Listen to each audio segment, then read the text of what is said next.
Hello, everyone, and thank you for coming to Heart and Soul Connected. I'm Allie Martin, and this is part two of my series on the shadow, trying to break it up into smaller bits and pieces so I can discuss it without having it run really long. Usually 15 to 20 minutes makes a easier listen. So hopefully you've watched the part one of the shadow, and thanks to those who have commented and or liked that. If you have not, you might want to go back to start out with the shadow part one and then come back here. There'll probably be a few more parts to this as well. So I want to reiterate the idea that shadow isn't always negative, although it can be negative, and the fact that what can happen to a person can also carry in, happens to everybody, but can carry into a community or a culture even. So, one of the darker sides of one's shadow might be where you have to carry the shadow of your creative parent. Perhaps your parent was a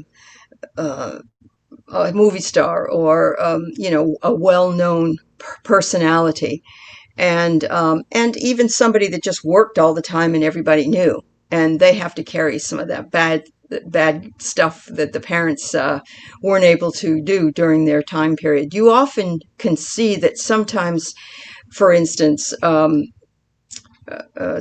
children of preachers have a rebellious side, and they act out on that side. I remember seeing that myself in my lifetime.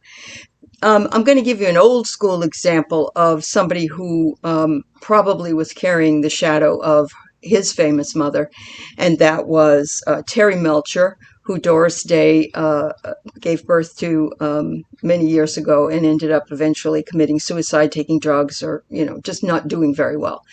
I think probably now we can look at the children of some of those that we know in our more modern day experience. Maybe Will Smith's children, maybe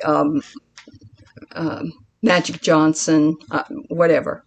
Some of them have had very colorful experiences with their children. Our average family household, in the time that we would live now or live in the 90s, would require 28 servants in order to do all the things that our modern technology can do very easily.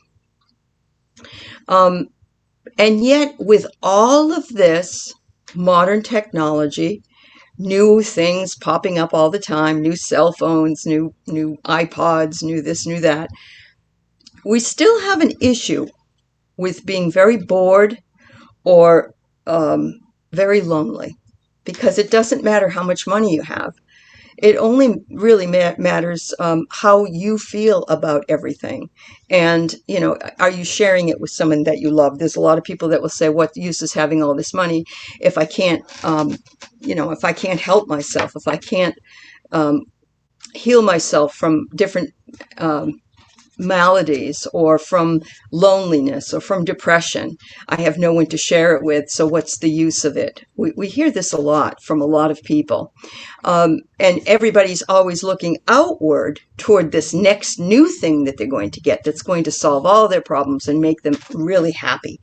And that may happen for a period of time, that they're satisfied and happy with that. But it doesn't last. Well, that is our shadow side, and our shadow side is coming out there. And actually, there's nothing wrong with that coming out if that's the way that we are feeling and we are expressing things, but we need to remember to balance back and balance both of those sides. We can live our ideals, do the very best we can, be kind and compassionate, courteous, have a great job and work well with our boss, as long as we acknowledge that the other reality is there and needs balancing. Sometimes if we become workaholics, alcoholics, drugaholics, gameaholics, we aren't balancing the two sides to things. And, it can go one way or it can go the other way. You've got to balance the negative and the positive.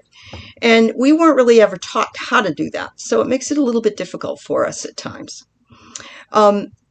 What about the feeling of being, quote, put upon? In other words, let's say a guest comes to your house and overextends their stay, and you have a lot of animosity about that, or you're not feeling good about it. You just want this, like, you know what they say, fish and guests stink after 3 days. Well, it has to be a very special person that can probably outlast that. And even if it is a special person, there's a lot of things that get left unsaid because you don't want disharmony going on. However, let's say that this person outlasted their stay and they finally left and you're finally free of them. Be sure to see it for what it was at the time, and it's already gone by, and balance your energies before you end up taking out your anger and animosity on someone else. You could start yelling at the clerk at the store. You could take it out on your dogs. You could, whatever it is, you need to balance that energy. You need to own it. Say, I really didn't like that. Now I need to work through that, and I recognize that I can tolerate to this point, but I can't tolerate beyond this point. And I send love and light to my guests and send love and light to myself. I have the right to feel as I do and to move on before you end up letting it fester and become anger. Because we scapegoat innocent people. We do that very easily, especially those we love the most, because we feel safer with them to scapegoat them as we do to other people. Or we even might do it to ourselves, leaving the remaining anger unaddressed and then not being able to handle it. Some of the suggestions that they make about handling your dark side don't have to have any real action included in them on your part, except perhaps to turn the television on. Maybe you want to balance it out by watching a horror movie or a murder mystery or a crime show or something, or go play a game of Warcraft or one of those types of things. You're balancing it there, but you're not immersing yourself in that total negativity. But you are coming up and balancing that shadow, and we all need to balance our shadow. It's okay. These compensate for balancing your shadow. If, for instance, I like to watch some of the crime shows that are on Oxygen. And so, I don't want to sit and watch them all day long, but once in a while, I know I need to have that balance. And I'll just sit and watch it, and I'll wonder how in the world those people, could endure what they endured, or, unfortunately, they lost. So to refuse to see the dark side of our nature is to store it up. When we're going to have a storm, we run out, we get milk and bread, and we get a whole bunch of stores. And we put those away, and we think we're going to be able to ride the storm out as long as we got those groceries. And with COVID, it was toilet paper as well.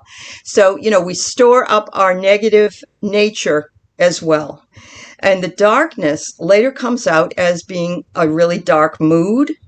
It could be psychosomatic illnesses, or it could even be unconsciously inspired accidents. I can relate to this. I think that we are sometimes so foolish, we don't think about what we're doing. I know that myself, when I was in my 40s, I decided I was going to show my son how to ride a skateboard. So I jumped right on it and twisted my ankle and had a mess. It was an unconscious thing, but it was me thinking I was much younger than I was, and I hadn't been on a skateboard for many, many years. Some of the other things we might do, and you know this is true, you step in a pothole, or you do something to your right leg, and I swear to God, you end up hurting that leg more than one time. Or, you got a sunburn, and somebody comes up and slaps you, how you doing today, and you got this sunburn. So unconscious, because we aren't consciously wanting to create an accident, and we aren't wanting to create an illness, but our subconscious does this as a way of making sure that we balance ourselves out. Again, this is one Jungian perspective of how to balance shadow. It may not be all perspective. And I am a layman in this because I love spirituality, but I am not a psychologist. I am not a therapist. So I just want to make sure that all of you realize that this is my take on this particular book that I have been reading by Robert Johnson, called Creating or Owning Your Own Shadow. And I have some others that I'm reading as well, but I'm mostly pulling from here right now. We also tend to project shadows out there. And how this is done is by the use of othering. O-T-H-E-R-I-N-G. This person is not like us. They are another. They're other. They're other. They're not the same color as we are, the religion that we are, the sex that we are, the gender role we are. They are not us. They are them. It's us versus them. That's othering. And we other all the time, as a collective especially. The Republicans, the Democrats, this one, that one. Our illustrious 45 others almost all the time, every moment of the day. Everyone else is to blame. Everyone else has made the mistake, and he never takes ownership of it himself. But that is because he has a complicated relationship with narcissism and other things. So othering, however, can be stopped, because what it's doing is pointing at somebody and saying, you're different than I am, and I don't like it, I don't understand you, that kind of thing. It's attempting to restore the balance in the collective psyche. It may be that the monsters of the world who create chaos, and we know who they are. We had Mussolini, we had Hitler, we had Idi Amin, we had a lot of other ones, including number 45. And they create the chaos, but the collective shadow is all that we bring in from our own shadow into the mix. So many people will say that the former president was he wasn't the problem. He was the symptom of the collective class of people. I think that many, many white supremacist people held down their beliefs and did not voice them verbally out in the world before he came along, and he made it okay for them to do that again, which isn't okay. But they didn't take the shadow that they had and use it for a good purpose to balance themselves. They went to the opposite extreme, and they started hating on just about everybody that was not them. And we saw that. We see this in the news every single day. We see it over and over again, not just here, but everywhere. We saw shadow in the Nazi Germany time period, where Jews were cast a virulent shadow upon which the collective created and made.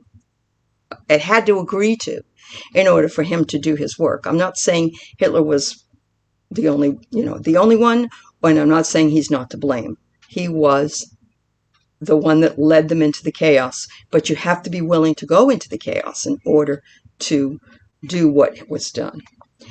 We find that sometimes we place shadow elsewhere when we have one breakthrough or another.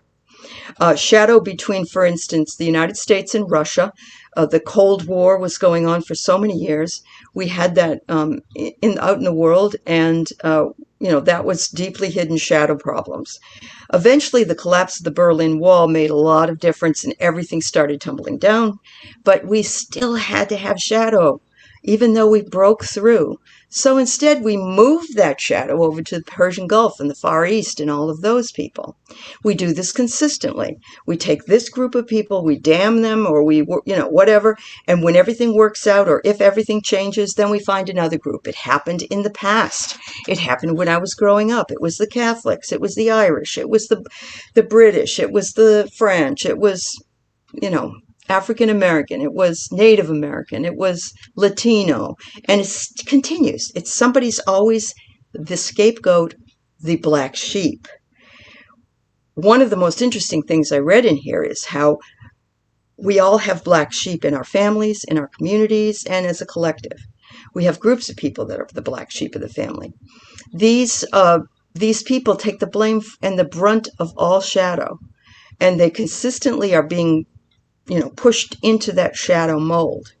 One of the things that was very interesting was that the Aztecs would choose a young maiden, and they wanted her to carry all their shadow for them. So they would ritually sacrifice her eventually, but they would be very nice to her up until that point. They would feed her well, they'd let her do what she'd like to do, and so forth and so on. But she knew she was going to be going to be sacrificed. In old India, each community chose a man to be the boogie. And we all know, as we were children, that the boogeyman was someone to be feared. Well, in India, he was to be slaughtered at the end of the year and take the evil deeds of the community with him. The people were so grateful that until his death, he was not required to do any work and could have anything he wanted. He was treated as a representative of the next world, and since he had the power of the collective shadow, he was powerful and he was feared. But he was not going to be have any reprieve from that. So think about that next time we hear, ooh, the boogeyman. It's a real thing. It was a real name for a real thing. And you knew that had to happen anyway, didn't you? Creativity also is something that has to balance out in negativity. I don't know why. A lot of creative people have mental health problems. A lot of for instance, what's his name? Oh, dear. He was a writer. Hemingway. The writer Hemingway was an alcoholic. He was a raging womanizer. He went to bullfights.